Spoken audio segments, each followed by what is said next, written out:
Throne of Eldraine, the 82nd expansion for Magic the Gathering, released on October 4, 2019, and launched not only a new setting, but also a whole new story arc for the collectible card game. Featuring top-down design, the set draws inspiration from Arthurian legends, Grimm's fairy tales, and the works of authors such as Hans Christian Andersen, not to mention a few contemporary references here and there.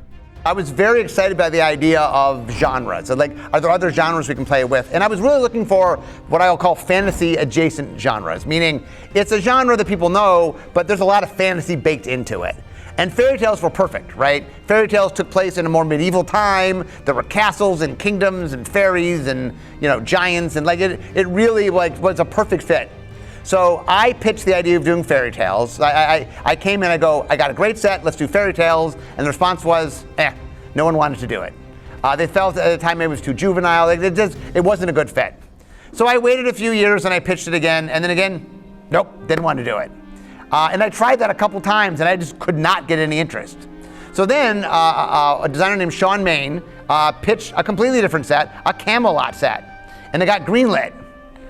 So I ended up going to my boss, Aaron Forsyth, and I said, Aaron, here's my problem with the Camelot set. There's just not enough there. If I ask people to name everything they know about Camelot, okay, we got 10, 20 cards. If we start running out, we're not going to fill up the whole set.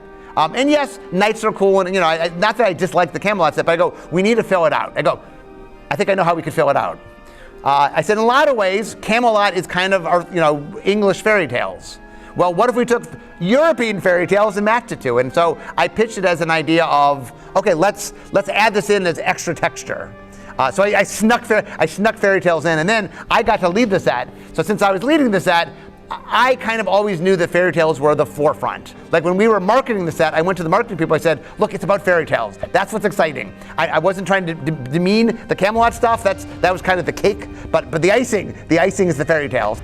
As for the story of Throne of Eldraine, it was released as an e-book written by Kate Elliott called Throne of Eldraine, The Wildered Quest. And, as we like to do, here's a story summary for you. Oko, a Fey planeswalker from a yet unknown plane, arrives on Eldraine. Shortly after his arrival, he is attacked by the stark, raving mad elite hunter, Garruk Wildspeaker. The Fey transforms himself into a stag and flees, turning the table on the hunter by means of trapping him inside a net of thorn-laced vines. Garruk now subdued, Oko recognizes the corruptive magic of another planeswalker coursing through the hunter's veins, as well as a small Zendikari hedron embedded in his skin. Angry, Garruk informs Oko that he, too, is a planeswalker, and that he can hunt him down anywhere in the multiverse if he so chooses. In response, Oko mesmerizes him into becoming his subservient bodyguard, whom he nicknames Dog. Elsewhere, at Castle Ardenvale, High King Algenis Kenrith is about to depart on the Grand Procession, a first harvest's tour of all 5 courts within the realm. Accompanying him are his twin children, Rowan and Will, who are joining him as his attendants. Rowan is excited to be on the journey, so much so that she can hardly contain her electric powers. Will, however, finds the whole thing a bit of a bore, and uses his ice magic to create for himself visions of other worlds. Distracted, the pair miss their father's departure and are subsequently left at home with their mother, Linden. While their mother is distracted handling affairs of state, the pair decide to sneak off and catch up with the procession.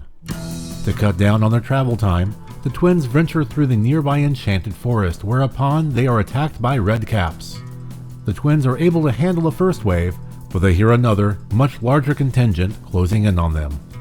They decide to clear out of the forest, but discover they're still in the enchanted wilds and find themselves standing above a strange cliff face. The encroaching redcaps close in on the cornered pair, only for them to unexpectedly be saved by Oko and Garruk. During a respite afterwards, Rowan finds herself swooning over the Fae. Will, though, is not so trusting of their saviors, especially Garruk. Oko demands that the twins not harm his dog before deciding to accompany them on their way.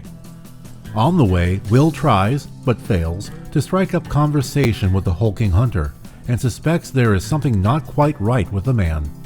In time, the group reaches the town of Beckborough, just in time to link up with the king's procession. The twins break from their newfound companions and join back up with the procession, whom had not yet noticed their absence. Oko, though, is up to mischief. He charms Kato, King Kenrith's most trusted knight companion, and temporarily disguises himself as the man. And, a bit later, Oko abducts the High King. It's been 3 months since the king's disappearance. The twins are turning 18 and, despite her best efforts to tend to affairs of state and lead Ardenvale, Lyndon isn't getting the respect her position deserves from those beneath her. Will and his younger sister, Hazel, noticed a fairy within the walls of Ardenvale, implying that the enchanted wilds are encroaching on the court. The now adult twins, along with a couple of their friends, decide they need to go out and try to locate their father. Unexpectedly, their protective mother gives them her blessing and sends Kato, the real one, along with them as their protector. They venture off to Vantress. Once there, they meet with Elowen, the court's lore mage. In her presence, the twins visit the legendary magic mirror, Endralund. In the mirror, they see a vision of a clearing within the wilds. In that clearing is a magnificent stag standing before 2 ivory monuments as if they were giant fangs sticking out of the ground. Find the stag, and you will find your father, Endralund tells them. Elowen joins the twins' traveling party, and the group travel to Garenbrig, with hopes to use the Great Henge and its portal. As they near Garenbrig, they notice the area's knights are on edge from the growing incursions by the wilds. Once at court, they meet with the giant King Yorvo, as well as the elven Queen Ayara, who is visiting from Locthwain, another of Eldraine's courts. They tell Yorvo and Ayara about Endralund's prophetic vision. Ayara, though, seems distracted. Elowen further informs Yorvo that she has identified the exact time and location of the stag image and requests that he attune the Great Henge to send them to the location that following dawn. Yorvo agrees, stating that the next day is Midwinter's Day and that it would be a favorable time to enter the wilds. The next day, at dawn, the group enters the portal and venture into the heart of the wilds. Almost as soon as they arrive, they are attacked first by a drake, then by a lich lord. Titus, a friend of the twins who is accompanying them, dies by the lich lord's hands, but a magnificent stag appears and helps the party defeat their foe. After the encounter, the sound of a hunting party is heard through the wood, and the stag flees over a nearby obsidian bridge into the old, ruined capital of Eldraine's former elven dominion. Despite the bridge's dark reputation, the party feels they have no choice but to follow the stag across. Within the ruined city, Rowan and Will lose track of their traveling companions. Soon, they encounter a feature from Will's vision in the magic mirror, 2 large ivory monuments rising high in a clearing. These monuments are, in fact, 2 large teeth that belong to the skull of a large fallen dragon, long since dead, whose petrified remains have been fashioned into an amphitheater of sorts. Curious, the twins sneak inside and, to their surprise, witness a meeting between the Council of Druids, the de facto ruling body of the Elves of the Wild, along with Queen Ayara. The Queen is arguing for peace between the wilds and the realms. While some on the council agree, others don't, as they would rather follow the lead of a mysterious stranger who desires war with the realms instead. The twins depart unnoticed from the meeting and wander down the road a bit further, only to encounter the mysterious stranger some on the council had mentioned. To their surprise, they recognized him immediately. He is Oko.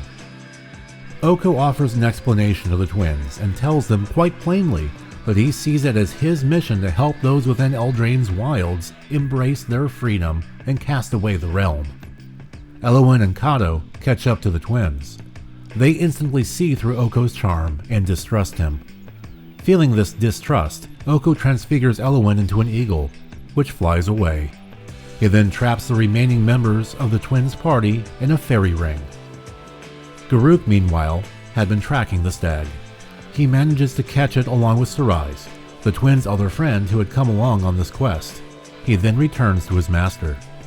Oko takes ownership of the stag and departs, tossing both Sarais and Garruk into the ring with the rest of them.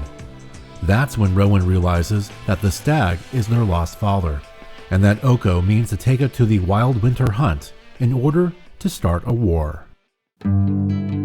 Trapped in the fairy ring, Will tries once more to reach out to the hunter and, after addressing hidden feelings about fathers, they find a mutual trust. Will notices the strange implant in the hunter's skin, the small hedron, and believes it to be the source of his bewitchment.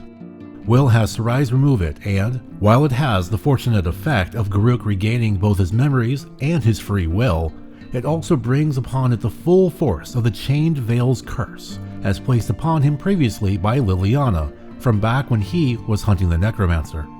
Garruk then corrupts Kato's griffin, only to kill it out of pity, before destroying the fairy ring as he departs to take revenge upon Oko. Now having their own escape, the party splits up. Kato, bereaved from the slaying of his beloved mount, travels with the wounded Sarais back through the portal, returning to the realm. Will and Rowan, however, head off after Oko to save their father. They arrive just in time to witness the start of the Wild Hunt. Garruk, on his way after Oko, becomes overwhelmed by his curse. He finds himself being attacked by Undies, merfolk native to Eldraine, and drowns. Will, the twins having caught up to the hulking hunter, dives in and attempts to save the man despite the risk to his own life. Will's act of unselfish persistence summons the legendary Cauldron of Eternity, an artifact that, according to legend, can provide eternal youth and even bring back to life that which had died, though it had been thought forever lost to history. Garruk's body is placed within the cauldron, bringing the man back to life and relieving him of his maddening curse. Along with Garruk, who is now alive and cured, the twins find the Wild Hunt and track down the stag, who is cornered at an abandoned witch's cottage on the fringe of the wilds. As the hunters close in, the twins try to intervene. However, they were simply outnumbered. That's when the siblings receive some unexpected aid by means of not just Elowen arriving on the scene, having been changed back into human form, but also of Queen Linden in a small army of Ardenvale knights. In the ensuing fight, the stag is shot with an arrow by a woman bearing a striking resemblance to Queen Ayara, mortally wounding the beast. The murderer, as it turns out, is Oko in disguise. Garruk captures him and moves in to slay him, but Will intervenes, stating that, by law, he must be forced to face justice. Oko takes the opportunity to planeswalk away to safety. The elves, meanwhile, lay claim to their hunted prey. As is custom, each hunter takes a taste of the dying stag's blood, then departs. As the elves leave, Queen Linden sends her griffin-riding knights back to Ardenvale, leaving her alone with the twins, Elowen and Garruk, there to witness the stag's final breaths. As it dies, it transforms back into the form of Elgina's Kenrith. In front of her fallen husband, Queen Linden reveals to the twins that the ruined cottage nearby where they stand was once home to their birth mother. She was a witch who had given Elginus a love potion that stole both his memory and his heart. Then, when Linden had found the king a year later, the twins had been born and subsequently killed by their mother, whom desired their innocent blood to brew a life-extending elixir. Using true love's kiss, she was able to break the spell on Elginus, then use the life within her enchanted sword to revive the twins. The king, having returned to his senses, ran the witch's skull through with his sword, then dumped her body in the house as well, his sword still embedded in her eye socket. He then went mad with rage and shame, and, taking Linden's sword with him, rode out into the wilds alone to try to regain his honor, leaving Linden alone with the twins. Now, Linden fishes Elginus' sword from the well, still impaled on the skull of the long-dead witch, and uses what power it has left to return the king to life. Rowan, still processing all that the queen had told her and her brother, along with witnessing her father's revival, feels the stress of it all. Her hidden planeswalker spark ignites and, as it does, so does the one in her brother, the twins forever linked to one another with not just a shared past, but a shared spark as well. The two disappear in a shower of sparks and ice. The king and queen realize the twins' sudden disappearance, and Garruk, ever the hunter, pledges to locate and protect them. And with that, the story of Throne of Eldraine comes to an end. As for the set in card form, of course, there's still more to tell. The base set consists of 269 cards, but that number balloons to nearly 400 once you add in all the additional card treatments, such as borderless cards, showcase cards, and more. This is the first fully released set to feature the now commonplace practice of including alternate card treatments as a fully realized extension of the set, something which was experimented with in previous sets, but never before employed at such a scale. The set was sold in regular booster packs, 5 monocolored theme boosters, a bundle containing a bunch of goodies such as booster packs and a spin down life counter die, and 2 Planeswalker decks featuring the cards Rowan, Fearless Spark Mage, and Oko the Trickster as their face cards. Collector boosters, which were introduced as a test product with Ravnica Allegiance, got a full release this time around, though only for English and Japanese languages. New with Throne of Eldraine are Brawl decks, in part to promote and support the new Brawl format, which is essentially a 60-card commander that uses only standard legal cards. These 4 decks include cards from Guilds of Ravnica up through Throne of Eldraine. The decks reportedly sold well, but were often taken apart and used in Commander rather than this new format. As such, aside from digital platforms where Brawl had a better following, no new Brawl decks were released after Throne of Eldraine. Wizards of the Coast also released a limited run Throne of Eldraine Deluxe Collection. Selling online for only $450, it was an evolution of the Mythic editions seen over the past 3 expansions, and contained 16 Throne of Eldraine collector boosters, a foil Garruk, Cursed Huntsman borderless card, an art print of the card, a non-foil version of the set's buy box promo, Kenrith, the Returned King, and a 3x3 section of an otherwise uncut foil sheet of Throne of Eldraine cards, and a set-themed binder. It also came with a code for Magic the Gathering Arena that contained a number of goodies for the online computer game. According to Wizards of the Coast, all 10 to 11,000 units were sold out in just under 2 hours. Wizards also released a Throne of Eldraine Gift Edition in November of 2019, just in time for the holidays, which was essentially a deluxe version of the bundle and is now known as the Gift Bundle. In terms of themes and mechanics, Throne of Eldraine had a focus on humans and non-humans as the main faction groups, as well as knights appearing in all 5 of the set's colors. The set introduced only one new ability word in Adamant. Spells with Adamant have an additional or different effect if you cast a spell with 3 or more mana of one color. One of the things that I really wanted to do was I liked the idea that there were 5 courts and each court really embodied one of the colors. So originally I had tried what I call alternate mana costs, meaning there were 2 mana costs and you could choose what you wanted to pay. And so one of them would be a generic cost and one would be a colored cost. And the idea is pay this or pay that. The rules people didn't really like that, and so Adamant was our adaptation of that. And so the idea is, well, you can cast it with a little bit of mana, a colored mana, but if you use more colored mana, you get a reward for it. And so that was us playing into kind of the colorness of the courts. Adamant wasn't the only new mechanic introduced, however, as the set also marked the debut of food tokens and the food artifact subtype, as well as the concept of Adventure. Adventure is a new subtype seen exclusively as instants and sorceries tacked onto creature cards.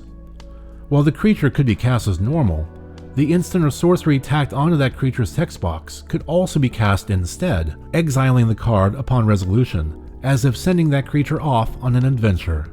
The creature could then be cast at a later time. Really interesting. Adventures are one of those mechanics that we did not come up with in Vision Design. Like, we came up with a bunch of different things, and then when it got handed off, they really wanted to get this capture of the sense of adventure. And Mark Gottlieb, who was leading the set design at the time, he and his team came up with adventures, which were amazing. A lot of times, like, the idea of the vision design is we're making the blueprints of the set, but sometimes we don't find, sometimes like not everything we come up with, like there's something missing, and they really felt they wanted to get a capture of adventures, and this idea of the spell baked in, it just works so perfectly. In terms of card cycles, Throne of Eldraine features 14. This includes, among others, Paladins at common, which are knights with adamant that get a +1/+1 counter if the adamant cost is paid. Sires at uncommon, which are legendary human knights that act as a signpost for each of the set's monocolored limited archetypes. Castles of the Realm, which is a cycle of 5 rare lands that represent each of the realm's courts. They each tap for a single color of mana, have an activated ability, and come into play tapped unless you control a land of each specific type. Legendary Leaders, which are the leaders of each of Eldraine's 5 realms. Each of these rare legendary creatures costs 3 of a single mana to cast, and Mythic Artifacts, 1 for each realm, that all have a cost reduction effect of some sort. In terms of single cards, ones of note within Throne of Eldraine include Cauldron Familiar, a 1/1 with a life-draining enter the battlefield ability, paired with a recursion mechanic that can be used to bring it back from the dead. The card comboed cleanly with Witch's Oven, also in Throne of Eldraine, with which players can form a small, annoying loop. Fervent Champion, which is a player spotlight card that bears the resemblance of Javier Dominguez, 2018's Magic World Champion. Fires of Invention, a key combo piece in competitive decks that gained popularity a few sets later when Ikoria, Lair of Behemoths, released. Mystic Sanctuary, a land that has the ability to return an instant or sorcery card from one's graveyard to the top of the deck. Oko, Thief of Crowns, a card that proved to be absurdly powerful due to its ability to generate artifacts and permanently invalidate opposing creatures and artifacts while increasing his loyalty. After dominating the Magic scene in October 2019, nicknamed Okotober due to the card's impact across multiple formats, the card was banned in Brawl, Standard, and Pioneer, followed a few months later with bans in Modern and Historic. In February 2021, the card was even banned in Legacy. Once Upon a Time, a card that can be cast for free that works very well in mid-range combo decks. Like Oko, it too received bans in multiple formats, including Standard, Historic, Pioneer, and Modern. Questing Beast, an aggressively costed 4/4 for 4, 2 generic plus 2 green, with Vigilance, Death Touch, and Haste. It also cannot be blocked by creatures with power of 2 or less, prevents combat damage from you from being prevented, and also duplicates the damage it deals to an opponent onto a planeswalker that opponent controls. It's a formidable creature card, to be sure. Righteousness, a card first printed all the way back in Magic's original set, Alpha, and gives a blocking creature a whopping +7/+7 until end of turn, at a cost of a single white mana. The Great Henge, a mana and life producing artifact that also reduces its own casting cost while, at the same time, putting +1/+1 counters on your creatures and also letting you draw 2 cards. To say the card was pushed is an understatement. The Royal Scions, the first Planeswalker card in Magic to have 2 Planeswalker types. As a result, it's also the first not to mention those types in its card name. In terms of promotional cards, pre-release players, as is typical, received a date stamp foil rare or mythic rare. The Buy a Box promo was a foil Kenrith the Returned King, a card that was also available via collector boosters. An alternate art, Piper of the Swarm, was the bundle promo. Throne of Eldraine also employed the Universal Promo Pack, something Wizards of the Coast introduced with Core Set 2020 earlier that year, and still employs today as prize support. These packs include 1 promo stamped rare or mythic rare from the most recent set, 1 curated promo stamped standard legal rare card, 1 season-specific card with a special frame treatment, and a redeemable code to be used on MTG Arena.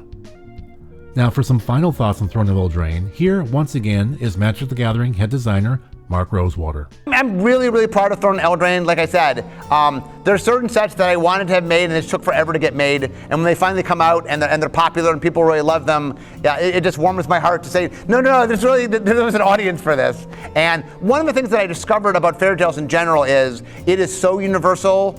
I remember I saw a statistic one time that if you were an American, when you die, you'll have seen like the Cinderella story in movies like 10 times. that is just so organic to the nature of how we tell stories. And the neat thing about when we built the set was that we could build component pieces, and that you could play the fairy tales as they were, or you can build the fairy tales as you want them to be. And I just loved how Throne of Eldraine came out. It's one of the sets that I'm proudest of, and I really think it was a template of a lot of really cool things to come. So is Throne of Eldraine one of your favorite Magic the Gathering sets? Let us know your thoughts in the comments. Please remember to click like and subscribe, and pop $1 in our Patreon tip jar. Thank you for watching.